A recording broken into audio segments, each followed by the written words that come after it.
안녕하세요. 승리한상 가족 여러분, 오늘도 저희들 마태복음 말씀을 지속적으로 상고해 보도록 하겠습니다. 오늘 말씀은 마태복음 22장 23절로 33절이고 제목은 부활 이후의 결혼에 대한 논쟁입니다. 승리하는 삶은 말씀 중심, 예배 중심의 성경 전문 교사를 양육하기 위해서 만들어졌습니다. 지금 현재는 마태복음 20장에서 28장 말씀을 보고 있고요.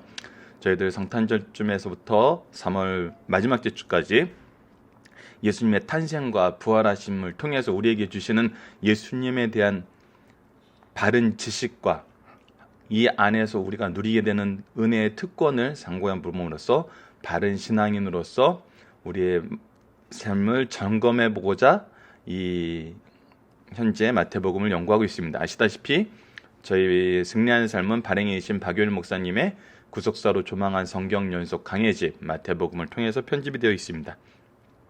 전체 구조의 내용은 항상 저희들 주 초에 살펴보고 있습니다. 그 내용은 월요일 강좌를 참조해 주시고요.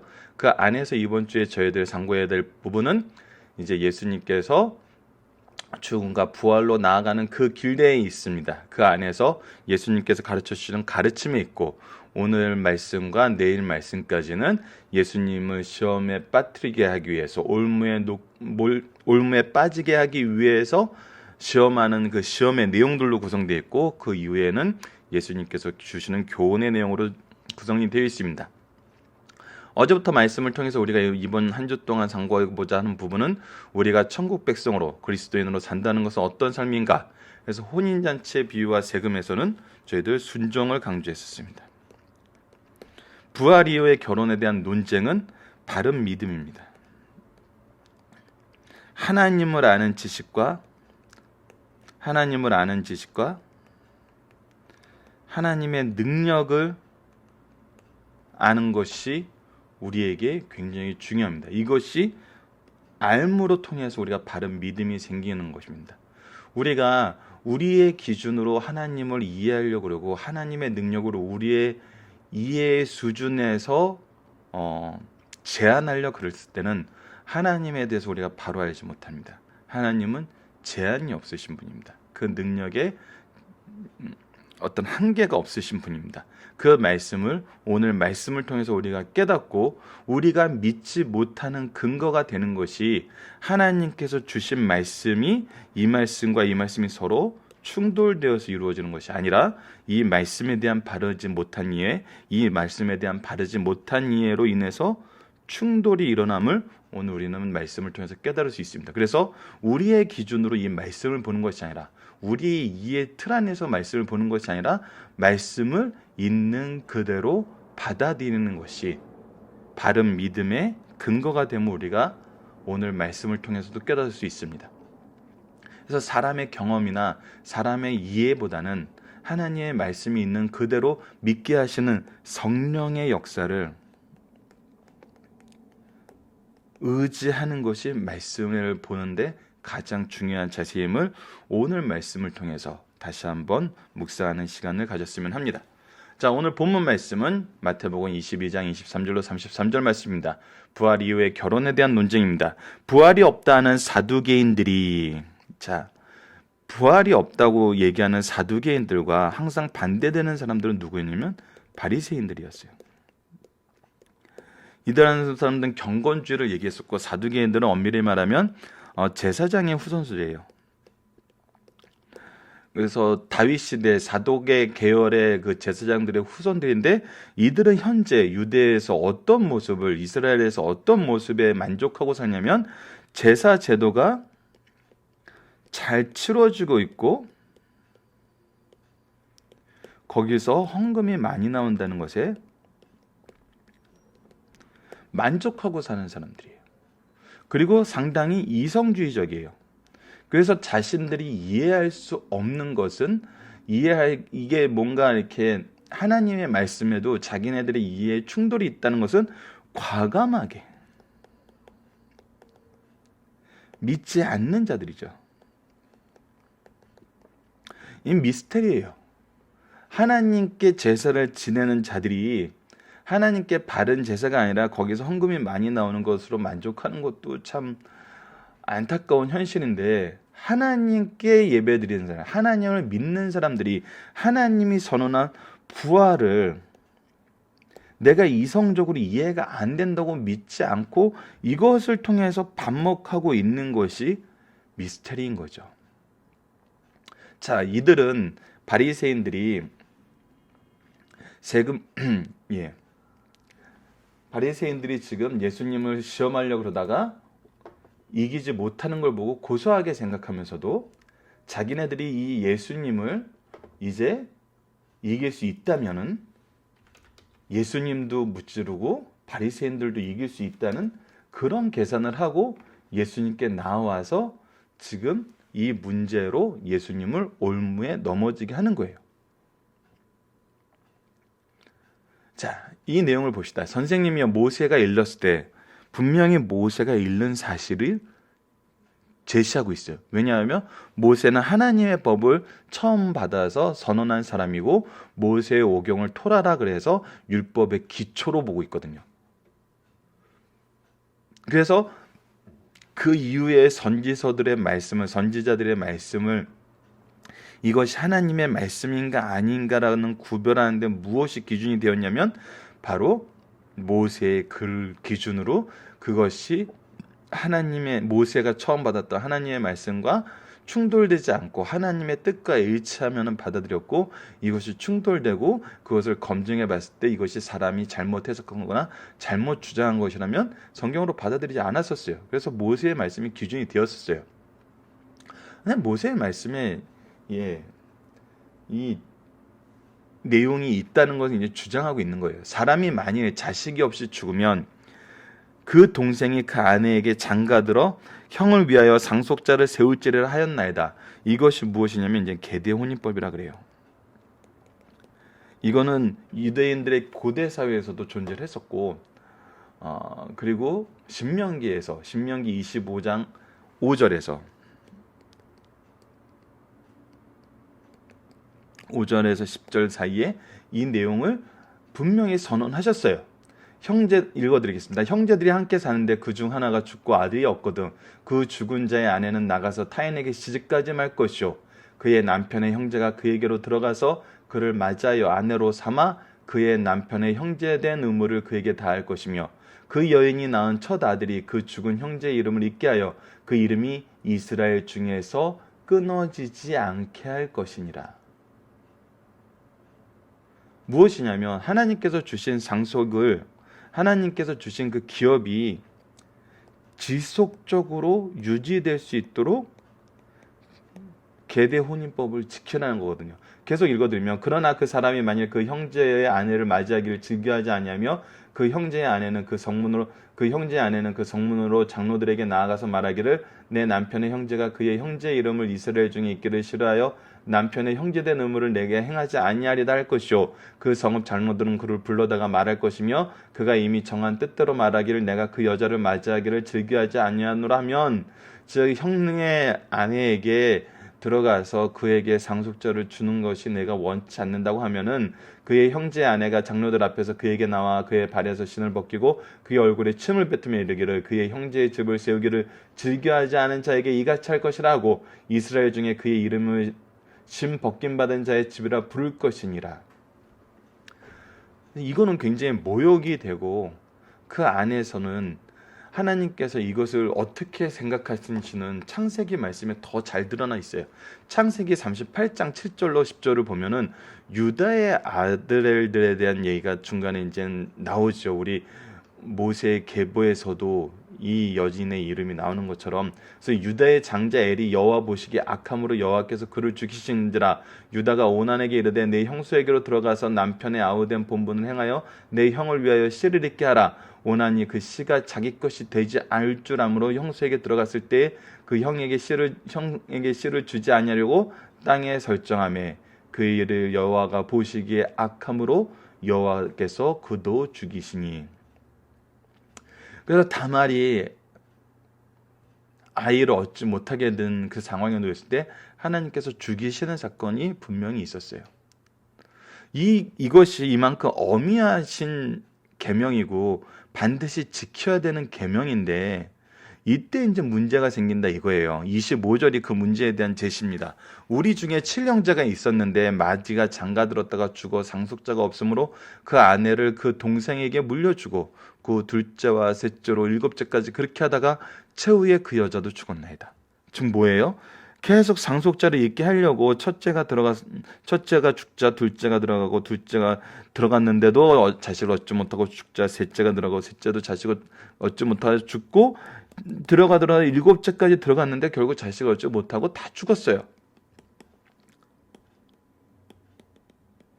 죽어서 딱 부활을 하게 됐어요.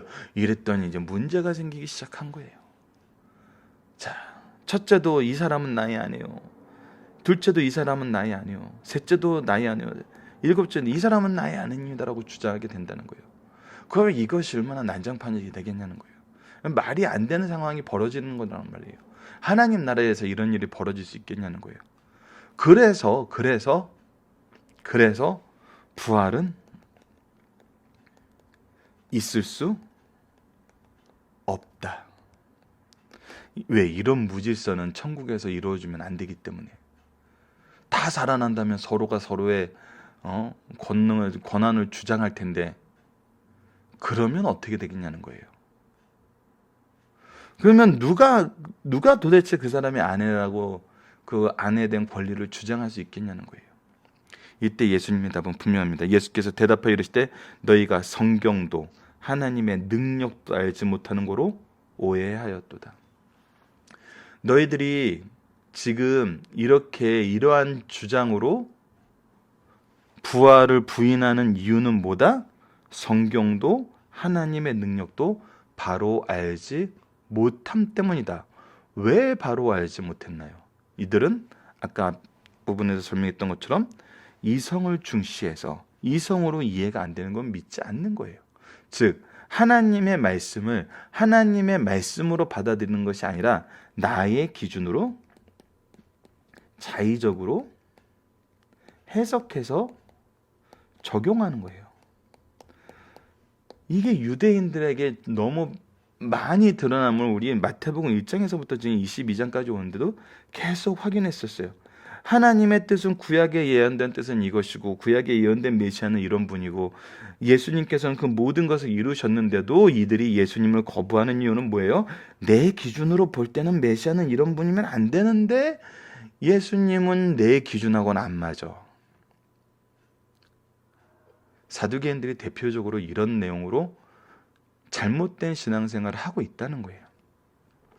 그래서 예수님께서 해설을 해주십니다. 부활 때에는 장가도 아니가고 시집도 아니하고 하늘에 있는 천사들과 같으니라. 자, 우리가 부활을 맞이하고 천국에 들어가는 모습은 장가도 시집도 아니가는 영적인 천사들과 같은 존재가 된다는 거예요. 이것은 완전히 새로운 모습이란 거예요. 자, 여기에는 여러 가지 신학 사상이 있는데 무엇이냐면 우선 먼저 우리가 알아야 되는 그건 가정이라는 건 무엇이냐는 거예요. 가정이라는 건 대체 무엇이기에 이 가정의 제도를 우리가 특히 승리의 삶에서는 교회와 가정이 신적 기관이라고 얘기하고 이 세상의 어떤 기관보다 중요하다라고 얘기를 하고 있어요. 그 얘기는 말 그대로 하나님께서 세우신 기관이기 때문이에요. 그렇다면 이 신적 기관을 왜 주셨냐는 거예요. 왜 주셨냐는 거예요. 바로 천국의 모형으로 주셨다는 거예요.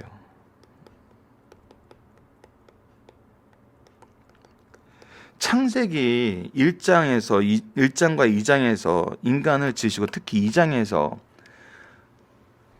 전체적인 구조를 보면서 우리가 작년에 창세기 1월 달에 했을 때 이미 상고했던 부분이 아마 그 부분은 동영상 강좌도 남아있을 겁니다. 가정을 주셨던 거는 하나님과 1장에서 선언된 하나님과 우리와의 관계가 가정에서 남편과 아내의 모습에서 계속 경험되고 증명되고 그 안에서 하나님의 뜻이 풍성하게 이루어짐을 말하고 있어요. 그래서 우리가 하나님을 대행자로서 이 세상에서 통치를 행할 때 그 첫 번째 대상이 여인이 내 아내가 되고, 그 아내는 또 우리가 하나님의 구속사의 일에 동참하는 것처럼, 그의 능력으로 그의 일을 돕는 것처럼 아내도 그 일을 하게 되는 거예요. 그래서 가정과 교회는 천국의 모형으로 주신 거예요.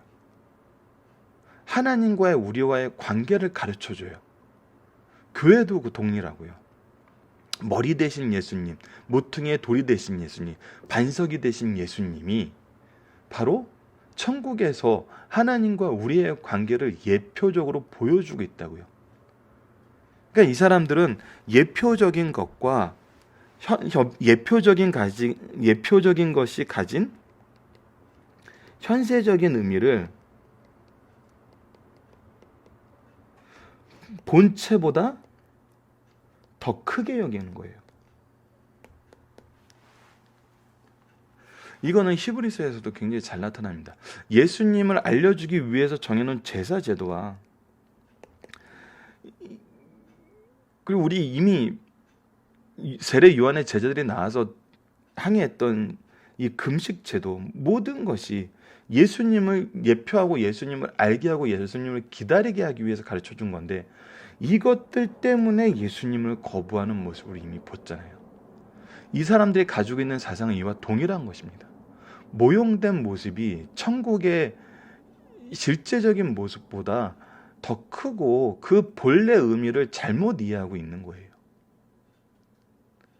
이거는 하나님이 주신 은혜의 질서를 아는 것이 아니라 가정 아내 된 사람과 그 안에서 주시는 하나님의 분깃에 대해서 하나님의 은혜의 질서를 아는 것이 아니라 아내에 대한 자기들의 권리를 주장하는 것도, 그런 모습인 것도 우리가 볼 수 있어요. 그런데 하나님 예수님께서는 분명히 이거에 대해서 천사와 같으니라므로 하나님 이 본체의 모습이 남녀 구분이 있는 것이 아니고 남녀 구분이 있다는 것은 하나님과의 우리의 관계를 설명해 주기 위해서 하나님께서 주셨던 제도인 것을 얘기해 주면서 무엇을 얘기하냐면, 부활이 왜 분명한 하나님의 뜻임을 어떻게 가르쳐 주냐면, 죽은 자의 부활을 논할진대 하나님이 너희에게 말씀하신 바, 분명히 하나님이 말씀하신 내용이란 거예요. 나는 아브라함의 하나님이요 이삭의 하나님이요 야곱의 하나님이라 하는 것을 읽어보지 못하였느냐. 하나님은 죽은 자의 하나님이 아니요 살아있는 자의 하나님이시니라. 이것은 무엇이에요? 이런 얘기예요. 나는 아브라함의 하나님이었고 이삭의 하나님이었고 야곱의 하나님이었다. 그리고 지금은 너희의 하나님이다. 그래서 너희들이 살다가 죽지만 나는 여전히 너희들이 하나님이 계속 돼 있어. 나는 너희들을, 아브라함의 후손인 너희들이 하나님이 계속 하나님으로 있을 거야. 이 얘기가 아니라, 아브라함은 죽어서 땅에 묻혔고 이삭도 죽어서 땅에 묻혔고 야곱도 죽어서 땅에 묻혔는데, 하나님은 그들에게 어떻게 얘기하고 있냐면, 나는 아브라함이 하나님이요 아브라함은 지금 현재 살아있고 이삭이 하나님이요 이삭도 살아있고 야곱이 살아있는 바로 이들은 지금 살아있고 나는 그들을, 그 살아있는 자들의 하나님이라고 얘기를 하시는 거예요. 그래서 나는, 하나님께서 이스라엘 민족에 나는 아브라함의 하나님이요 이삭의 하나님이요 야곱의 하나님이라는 이 말씀 자체가 부활에 있음을 하나님께서 직접 증언하셨다는 거예요. 하나님께서 직접. 그래서 하나님의 증언이라는 거예요. 하나님의 증언이 있었다는 거예요. 이것은 지금 현재 우리가 알고 있는, 우리가 자녀들에게 기도하는 그 기도의 내용에서 드러나요. 아브라함도 하나님 아버지, 이삭도 하나님 아버지, 야곱도 하나님 아버지라고 우리가 어렸을 때부터 이 내용을 가지고 가르쳤잖아요. 그리고 우리도 여전히 우리 할아버지도 하나님 아버지라고 기도했고, 우리 아버지도 하나님 아버지라고 기도했고, 우리도 하나님 아버지라고 기도해요. 그러니까 인간 세상의 질서와 천국에서의 질서가 완전히 다르고, 살아있는 하나님이라는 것을, 이 내용을 기초로 해서 우리가 이렇게 기도하고 있어요, 지금도. 그래서 이 내용은 말 그대로 성경도 하나님의 능력도, 하나님의 질서도, 하나님의 능력도 모르고 하는 말씀이라는 거예요. 그래서 이 무리가 듣고 그 놀람에 가르치면 놀라고 이거에 대해서 대꾸하지 못하는 것입니다.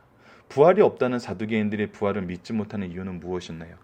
즉 계대혼인법이었고, 계대혼인법에 의한 이 아내에 대한 권리를 누가 갖느냐였던 거예요.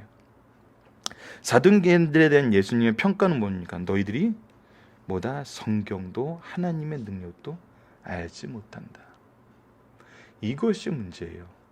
우리가 성경도 하나님의 능력도 알지 못하면서 하나님의 일에 대해서 우리 기준으로 평가하길 좋아해요.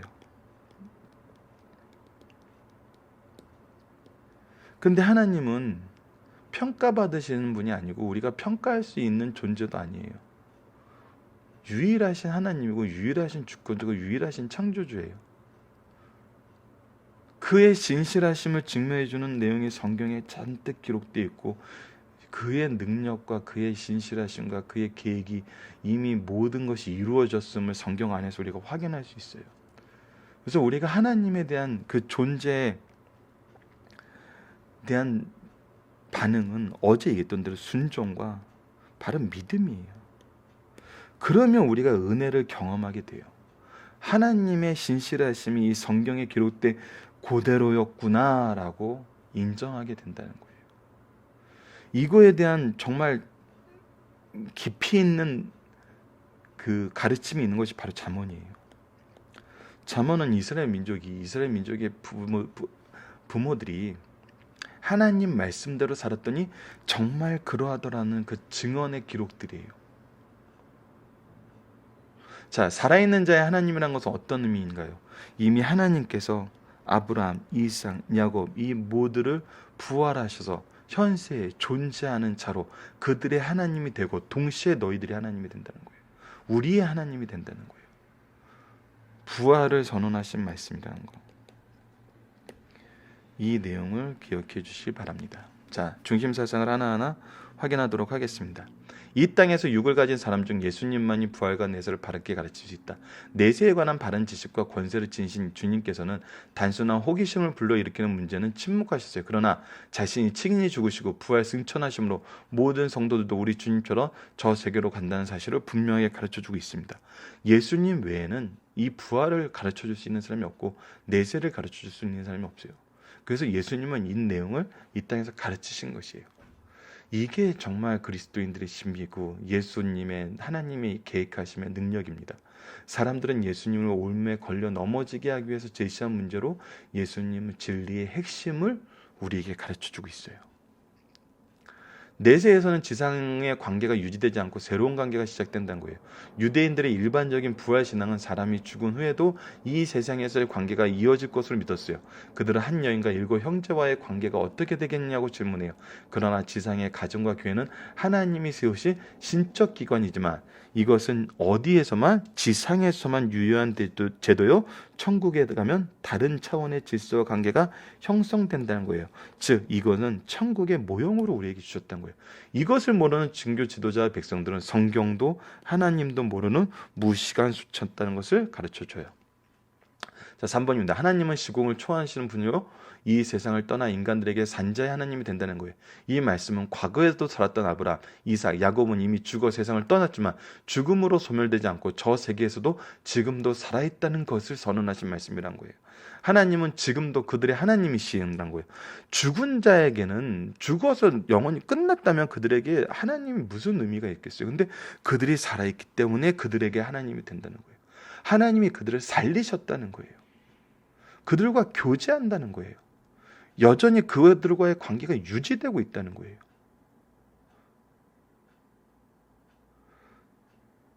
영적으로 산 사람은 육적으로 살았을 때도 이렇게 하나님과 교제하고 육신이 죽었어도 영은 하나님과 교제를 나누고 있다는 것이에요. 그러므로 영이 산 자는 영원하신 하나님과 교제할 수 있어 하나님은 산자의 하나님이시라는 겁니다. 이들을 그리고 이 육체로 언제 부활시키세요? 바로 예수님의 재림 때 부활시킬 것을 약속해 주셨고 그것을 이루십니다. 살펴볼 정답은 여러분 카페를 통해서 확인해 주시고요. 적용하기입니다. 우리의 가정과 교회의 모습은 어디에 모형이면 이것이 가진 의미는 무엇일까요? 이 모습은 천국의 모형이에요. 그래서 이것이 가진 의미는 하나님께서 가정과 교회를 세우신 그 질서의 핵심, 하나님 중심, 예수 그리스도가 터가 되고 모퉁이의 돌이 되고 교회의 머리가 되고 우리 가정의 머리가 되어서 이 모든 것을 주관하시는 질서의 본질이 하나님의 뜻 안에서, 하나님의 방법 안에서 이루어짐을 가르쳐줘요. 그래서 이것을 통해서 천국을 미리 맛보게 하세요. 그래서 이 안에서 내가 이 질서를 지킬 때, 그래서 아버지와, 그러니까 남편과 아내, 아버지와 자녀의 그 질서 안에서 우리가 무엇을 가질 수 있냐면, 이 아버지의 자격과 아버지의 능력과 아버지의 경건이 아니라 하나님의 질서 안에서 우리가 이 가정의 질서를 세울 때 하나님께서 주신 은혜를 맛보게 된다는 거예요. 이 얘기는 아버지도 동일해요. 내가 이들을 소유하고 지배하는 것이 아니라, 치리하는 것이 아니라 하나님께서 나에게 맡기신 그 의미를 바로 하나님이 다스리는 다윗의 모습처럼, 다윗은 자기가 왕이지만 항상 하나님이 왕이라고 소개를 하고 하나님의 통치받는 것을 기뻐했어요. 이것이 바로 천국의 모습이거든요. 이 모습이 이제 1대1로 다 연결되는 것이 언제예요? 천국이에요. 그래서 신랑 되신 예수님의 신부인 우리가 개별적으로 이 관계 안에서 천국의 삶을 사는 거예요. 그래서 이것은 모형이에요. 그래서 이 안에서 이 질서의 참 의미를 아는 거예요. 이 질서의 참 의미를 안다는 게 바로 뭐예요? 성경과 하나님의 능력을 아는 거예요. 성경의 질서대로 했더니 주신 은혜를 풍요하게 주시는 거예요. 이것이 하나님의 능력으로 우리가 경험하게 되는 거거든요. 어디서? 교회와 가정에서. 이 내용을 잘 이해하고 이 하나님의 말씀과 능력을 의지하면서 승리하는 삶을 사는 승리하는 삶 가족들 되었으면 합니다. 말씀을 기초로 기도하기를 통해서 마치겠습니다. 하나님, 가정과 교회를 세우시고 이 안에서 하나님의 능력과 언약의 신실하심을 한없는 사랑 속에서 경험하게 하심을 감사합니다. 창조 때부터 이어온 하나님의 사랑의 역사를 통해 하나님의 살아계심과 역사하심을 가정과 교회에 충만하게 하심을 감사합니다. 우리가 지금 누리는 기쁨과 평화를 통해 주님과 함께 영원한 세상을 더욱 소망하게 하여 주소서. 예수님 이름으로 기도드립니다. 아멘.